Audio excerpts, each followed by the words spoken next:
സിനിമയെക്കുറിച്ച് പറയുകയാണെങ്കിൽ രണ്ട് പ്രധാനപ്പെട്ട കാര്യങ്ങളുണ്ട്. ആദ്യത്തെ പ്രധാനപ്പെട്ട കാര്യം എന്ന് വെച്ച് കഴിഞ്ഞാൽ 40-49 വർഷമായിട്ട് ഞങ്ങൾക്ക് അടൂർ ജൂവലറി ഉണ്ട്. എൻ്റെ അച്ഛനാണത്. അച്ഛനിപ്പം 72 വയസ്സുണ്ട്.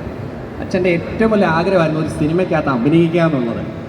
അത് ഈ പടത്തിലൂടെയാണ് സാധിച്ചത്. അത് സതീഷ് എന്ന് പറഞ്ഞ വ്യക്തിക്ക് ഞാൻ ഒത്തിരി നന്ദി പറയുന്നു.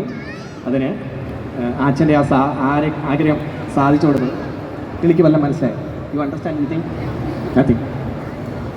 ഓക്കെ. രണ്ടാമത്തെന്ന് പറഞ്ഞു കഴിഞ്ഞാൽ ഞങ്ങൾക്ക് സോഷ്യൽ മീഡിയയിൽ പലർക്കും ഞങ്ങളെ അറിയാമായിരിക്കും. പക്ഷേ ഞങ്ങൾക്ക് ജൂവലറി ഉണ്ടെന്ന് പലർക്കും അറിയത്തില്ലായിരുന്നു. 49 വർഷമായിട്ട് അച്ഛൻ സ്റ്റാർട്ട് ചെയ്തായിരുന്നു അടൂർ. അതിനുശേഷം ഇപ്പോൾ 2 വർഷമായിട്ട് ഞങ്ങൾക്ക് ഉച്ചയ്ക്ക് ജൂവലറി ഉണ്ട്.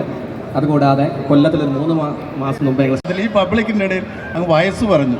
കാരണം ഞാൻ കുറേ നിങ്ങളെക്കാളൊക്കെ ഈ ഇവിടെ ഇരിക്കുന്ന ആരെക്കാളിലും 1970 അല്ല 70-ന് മുമ്പായാലും ചെറിയ പ്രായത്തിൽ തന്നെ സിനിമയോട്